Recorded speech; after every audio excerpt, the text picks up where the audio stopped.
Une fois de plus, bonsoir et surtout merci de prendre rendez-vous avec l'information sur Vision 4 Centrafrique. Tout de suite, les titres de ce journal, c'est donc avec la 72e session de l'Assemblée, plusieurs chefs d'État africains qui sont montés sur la tribune des Nations Unies. Nous avons entre autres les présidents du Nigeria, Guinée-Conakry et du Libéria. Tous ces présidents sont revenus sur le climat d'insécurité qui règne dans le continent africain.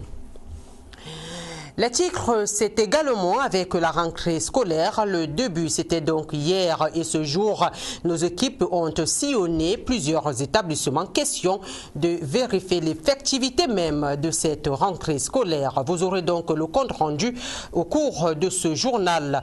Dans ce journal, nous allons également nous intéresser au Nigeria.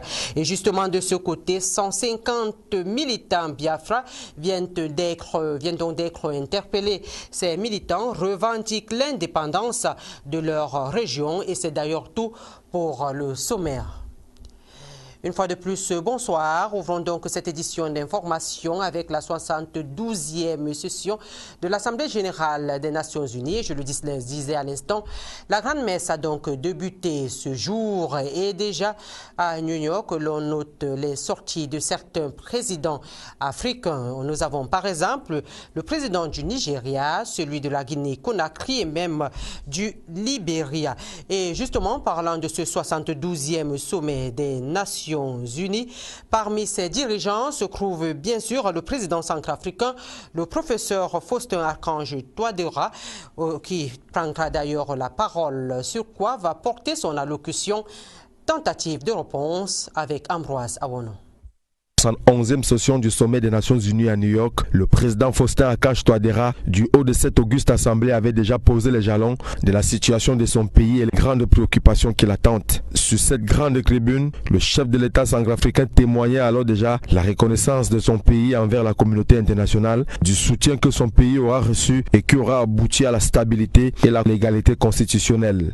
Aujourd'hui, le déploiement de forces internationales pour le maintien, la sécurisation et la consolidation de la paix est à une parfaite illustration. Au cours de ce 72e sommet qui a démarré ce jour, la République centrafricaine, à travers son porte-parole, aura l'occasion une fois de plus de présenter les difficultés auxquelles le pays fait face. Parlant des difficultés justement, elles sont de plusieurs ordres. D'abord, le retour définitif de la paix, la réconciliation nationale et surtout le développement économique et social de celui-ci.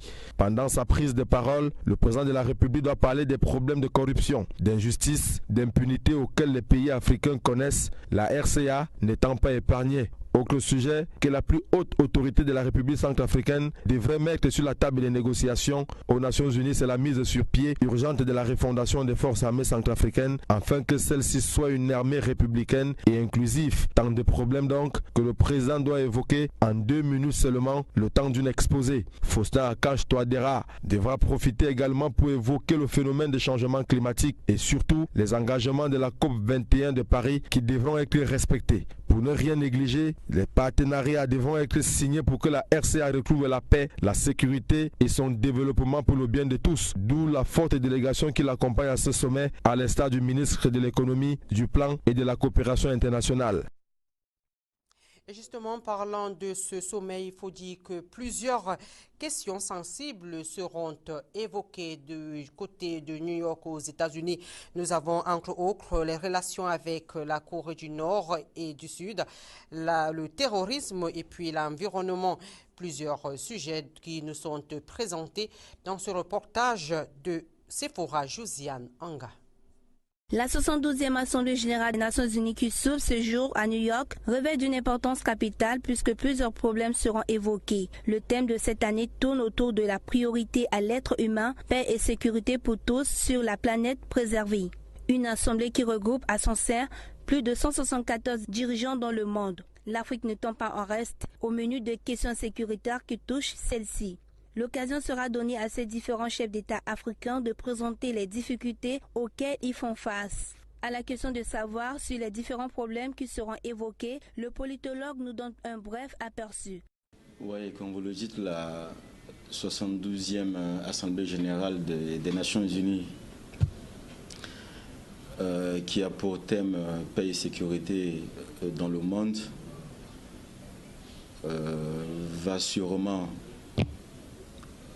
mettre l'accent sur les différents engagements pris par les États aussi bien européens qu'africains pour lutter contre certains phénomènes connus dans le monde, les guerres civiles, la lutte contre le terrorisme.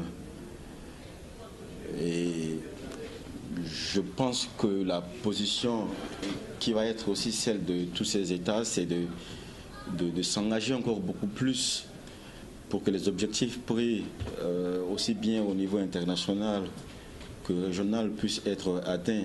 Parmi ces chefs d'État africains se trouve le président centrafricain Faustin Archange Touadéra. Il serait judicieux pour le chef de l'État de faire le point sur l'aspect sécuritaire de son pays, comme nous le confirme l'enseignant de droit. J'aurais souhaité qu'il pose le problème de la RCA, le problème de sécurité de manière générale, essayer de rappeler à la communauté internationale que sur le territoire centrafricain se trouvent 12 000 casques bleus chargés de ramener la paix dans ce pays et que depuis 2-3 ans, on a encore des poches de résistance, que ce soit au kilomètre 5, que ce soit à Kagabandoro, que ce soit à Bria, Birao, et que la paix n'est toujours pas revenue dans ce pays. Évidemment, plusieurs autres problèmes seront mis à la table de négociation, notamment celui concernant l'environnement et le phénomène du changement climatique. Plusieurs engagements avaient été signés lors de la COP23 à Paris. Le politologue revient sur les bien fondés de ces engagements. Dans les engagements pris par Barack Obama, ça traduit quand même la protection, si vous voulez, qu'il veut amener, qu'il veut apporter pour défendre les entreprises américaines. Et mis à part la position de Donald Trump, vous prenez les États africains qui se sont engagés, si vous voulez, dans cette déclaration de Paris, je dirais qu'ils ont été forcés quelque part à signer ces déclarations, sachant très bien que eux-mêmes, ils pensent développer leur entreprise et puis, par conséquent, polluer l'atmosphère comme l'ont fait les États européens à une certaine époque. Mais comme c'est un engagement qui doit être pris au niveau international, ils sont obligés de le signer, sachant qu'on leur a promis des aides de la communauté internationale et qu'avec le retrait de Donald Trump, je ne sais pas qu'est-ce que cela va donner. Rappelons que l'Assemblée générale des Nations Unies débutée ce jour 19 septembre s'achèvera le 21 septembre prochain, vivement avec beaucoup de résolutions. La suite à présent, c'est avec l'éducation. Hier était donc jour de rentrée scolaire sur toute l'étendue du territoire. Un jour après le grand lancement, comment se portent les différents établissements? Nos équipes les ont sillonnés. Voici le reportage. Les cloches de la rentrée scolaire ont sonné en République centrafricaine. Nous sommes au deuxième jour du démarrage effectif des cours. C'est un moment excitant pour les élèves. Dans certains lycées et collèges de la place, les élèves traînent encore le pas. Certains parents viennent plutôt consulter les listes des élèves. Au lycée Marie-Jeanne Caron, le conseil pédagogique s'est tenu très tôt ce matin après la levée des couleurs. Nous avons procédé à la cérémonie de levée de couleurs et suivi des consignes pour cette année. Vous savez, cette année, le thème porte sur, je cite, « J'ai le droit d'aller à l'école ». Mais ici, au niveau du lycée Marie-Jeanne Caron, nous avons renforcé par la rigueur dans le travail, la cohésion sociale, la paix, pour que les filles travaillent dans de très bonnes conditions. Ailleurs, au complexe Tartines et Chocolat, c'est une autre réalité. Rentrée scolaire rime avec démarrage effectif des cours, ce qui enchante cette jeune élève. Je leur dis de s'accrocher aux études et de bien commencer leur année scolaire. Les cours y sont dispensés dans toutes les classes. L'ambiance y est très studieuse. Ici, en classe de CE2, le cours d'anglais est dispensé en toute quiétude. Chez les tout petits, l'heure est au dodo et à l'attente des parents qui sont heureux de retrouver leur progéniture. Tout se déroule très bien comme prévu. Je peux me référer aussi à son parcours de l'année passée. Pour le staff administratif, c'est le temps du sérieux et de l'étude. Ceux qui sont à la maison, ils vont avoir des difficultés Parce que là, ici, on a déjà démarré les cours. Il faudrait que les parents viennent. Les enfants viennent, ou les parents accompagnent leurs enfants pour les mettre dans les salles, ceux qui traînent encore les pas. Les cours ont bel et bien démarré le 18 septembre dernier en République centrafricaine. Tous les enfants ont le droit d'aller à l'école. Ne reste plus qu'aux retardataires de rattraper le train en marche pour ne pas nourrir la poule le jour du marché. En santé, ce jour est donc journée mondiale de la santé de la peau. Patrimoine de l'être humain, la peau et les questions liées à sa santé restent préoccupantes. Le cas récurrent de la dépigmentation des femmes noires en est une parfaite illustration. Véronique Baudou. Plaques, rougeurs, boutons, démangeaisons, cloques et bien d'autres. Quelques lésions provoquées par les maladies de la peau. Faisant partie des organes les plus importants de l'être humain, la peau est considérée comme étant le siège de manifestations qui dépendent du désordre interne, d'ordre infectieux, métabolique ou immunologique. Quelles en sont les causes? Donc on a des pathologies d'origine bactérienne, on a des pathologies d'origine virale, on a d'origine parasitaire. Par exemple, si vous prenez l'autre au niveau de la dermato, par exemple d'origine bactérienne, on a la lèpre qui est là, on a la tuberculose cutanée. Au niveau viral, on a, par exemple, si vous prenez le cas de l'autre, comment on appelle, l'herpès, vous voyez, ça aussi c'est d'origine virale, même la varicelle. Fragilisée suite aux infections, la santé de la peau au fil des années est au centre des préoccupations en République centrafricaine, car l'on assiste ça et là à sa dégradation suite aux multiples produits à elle affectés. C'est le cas récurrent de la dépigmentation. Là, quand on se dépigmente, c'est pas seulement eux, ils pensent peut-être que c'est juste la saleté ou je sais pas quoi. Mais quand on se dépigmente, on détruit l'épiderme parce que l'épiderme c'est elle la première couche qui est là, qui est visible parce que le derme est à l'intérieur et puis il y a l'hypoderme qui est en profondeur. Donc c'est juste l'épiderme. Donc au fur et à mesure, quand vous dépigmentez la peau, avec ces dépigmentants là, il y a des femmes qui utilisent les hydroquinones, d'autres qui utilisent aussi les corticoïdes aussi, d'autres par voie orale aussi qu'ils utilisent. Et là, c'est ça qui fait que, voilà, à chaque fois, les femmes, au début, tu vois que c'est très joli. Quand tu te dépigmentes, c'est très beau au début. Mais avec le temps, tu es en train de détruire la peau. Rappelons qu'en dépit du manque de recherche sur ce sujet, des études ont montré que dans certains pays, à l'instar du Sénégal et du Togo, plus de la moitié des femmes se blanchissent la peau. Et les conséquences en sont dévastatrices. Le cas récurrent du cancer de la peau en est une parfaite illustration.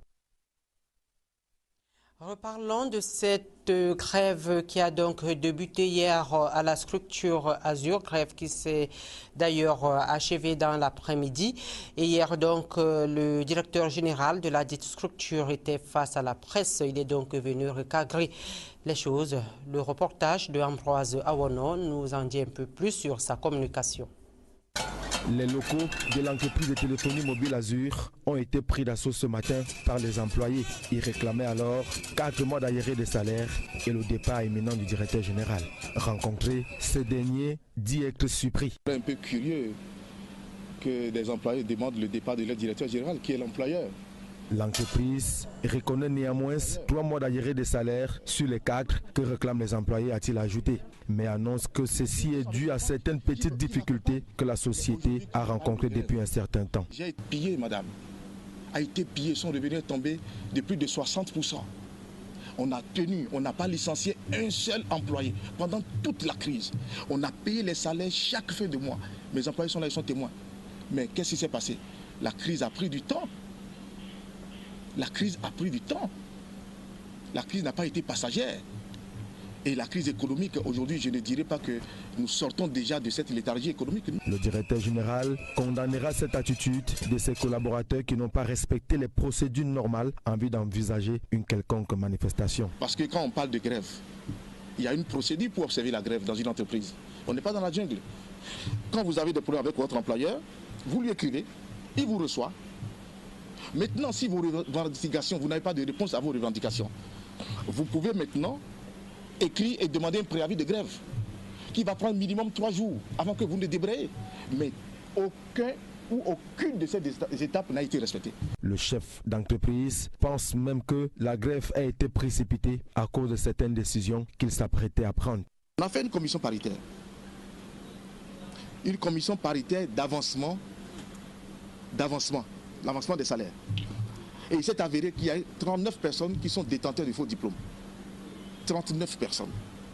Détenteurs de faux diplômes. Il ressort que 39 employés possèdent des faux diplômes. Ceci a été constaté après une étude effectuée au sein de l'entreprise. Pour le directeur général, la méritocratie est au premier plan de ses missions. J'irai jusqu'au bout de mes actions.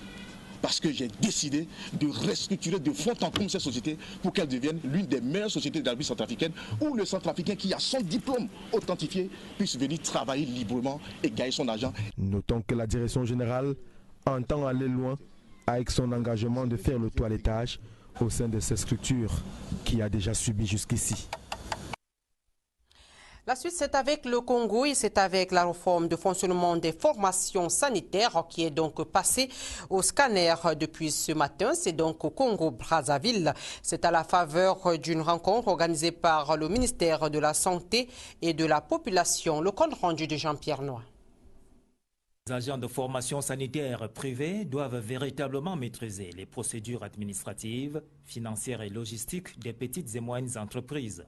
C'est ce qui justifie la rencontre organisée ce début de semaine à Brazzaville. Une occasion pour les responsables du deuxième programme de développement des services de santé de préciser leur mission. Les professionnels du secteur de la santé demeurent sensibles à l'intérêt que portent les pouvoirs publics dans l'animation de l'aspect sanitaire. Notre satisfaction sans que l'on le fait que les formations qui doivent améliorer leur système de santé annoncées lors des assises des Vaux en 2016 sont progressivement mises en œuvre. Elles devront, nous en sommes convaincus, apporter une réponse au dysfonctionnement de notre système national de santé constaté lors des différentes enquêtes démographiques de la santé. A rappelé que le 16 février dernier, un protocole d'accord avait été signé entre le ministère de la Santé et de la Population et l'Alliance du secteur privé de la santé. C'était dans un contexte bien précis. La réforme des districts sanitaires et du cadre juridique, ainsi que le renforcement du partenariat public-privé dans le domaine de la santé, sont les principales mesures rapidement mises en œuvre. Et ce jour constitue une autre altitude dans le processus de l'amélioration continue des résultats de notre système de santé. Les résultats enregistrés jusqu'ici traduisent bien la compétence des hommes et femmes chargés du secteur sanitaire du Congo-Brazzaville. Il est donc maintenant question non seulement de préserver, mais aussi renforcer les acquis dans leur formation sanitaire respective. La suite, c'est donc avec ces 150 militants Biafia, qui ont donc été interpellés au sud-est du Nigeria. Ceux-ci revendiquent donc l'indépendance dans la région. Il s'agit donc des militants de l'État de Biafra.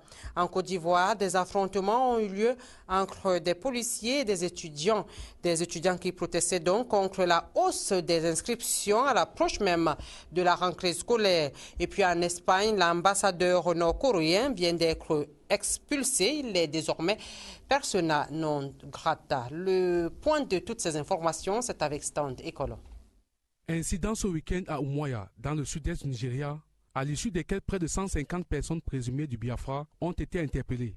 Ils sont accusés d'être membres des peuples indigènes du Biafra, groupe qui revendique l'indépendance dans le sud-est du pays. L'interpellation d'une bonne poignée de 550 personnes est en rapport à la série d'événements qu'il y a eu dans les villes d'Aria et Isiarangwa, où des incendies et des violents affrontements avaient eu lieu. Au vu de ces événements, le mouvement des peuples du Biafra a officiellement été déclaré groupe terroriste par le gouvernement nigérian. Gaz lacrymogène, jets de pierre, armes blanches, affrontements ce lundi matin entre policiers et étudiants à Abidjan. Adhérant massivement et farouchement à la cause de la Fédération estudiantine et scolaire de la Côte d'Ivoire, ces derniers protestaient contre la hausse des frais d'inscription pour la rentrée scolaire. Propos démentis par le ministre de l'Éducation qui accuse les parents de lever des cotisations exceptionnelles de leur plein gré en fonction des besoins des établissements. Le ministre de l'Éducation nationale a tout de même engagé des poursuites judiciaires à l'encontre de Fulgence Assi, secrétaire général de la Fédération. L'ambassadeur de Corée du Nord en Espagne a été sommé de quitter le pays avant la fin du mois de septembre en raison du refus de Pyongyang de mettre fin au programme nucléaire. Le ministre des Affaires étrangères a indiqué dans un communiqué que celui-ci n'est plus habilité à exercer en Espagne, par conséquent considéré comme persona non grata. Rappelons que le régime de Pyongyang a récemment écopé d'une sanction de l'ONU à l'issue de son 6e essai nucléaire souterrain. À cette décision, le Mexique s'était aussi allié les 172 heures à l'ambassadeur nord-coréen pour quitter le pays. Les ministres des Affaires étrangères, membres du Conseil de sécurité de l'ONU, sont par ailleurs sur le point de se réunir. Objectif, discuter de la prolifération des armes de destruction massive et de la menace nucléaire que représente la Corée du Nord. La Cour suprême irakienne tient formellement à la suspension du référendum de l'indépendance prévu le 25 septembre au Kurdistan irakien.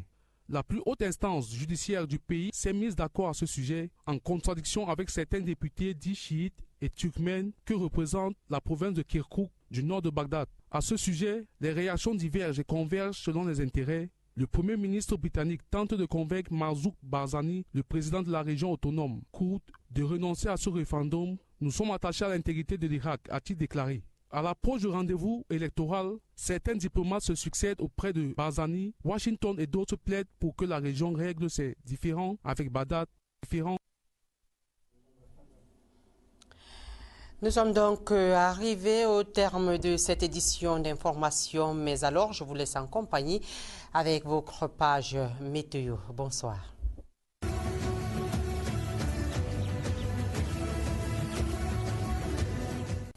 Bonsoir Perpétue, bonsoir chers téléspectateurs, bienvenue dans votre page météo du 19h. Voici les prévisions du mercredi 20 septembre 2017. Les prévisions de mercredi 20 septembre 2017. Le matin, la température sera de 23 degrés avec un ressenti de 27 degrés. Le ciel sera peu à peu nuageux avec des rafales de vent au nord-ouest du pays de 10 km/h. Dans l'après-midi, la température augmentera et passera à 33 degrés avec un ressenti de 43 degrés vers 14 h. Un ciel légèrement nuageux avec des rafales au nord de 10 km/h.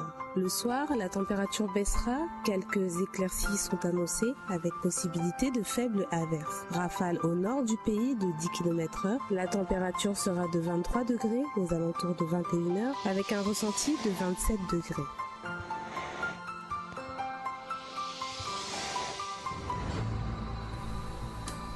C'était tout dans votre page météo. Retrouvons-nous demain à la même heure.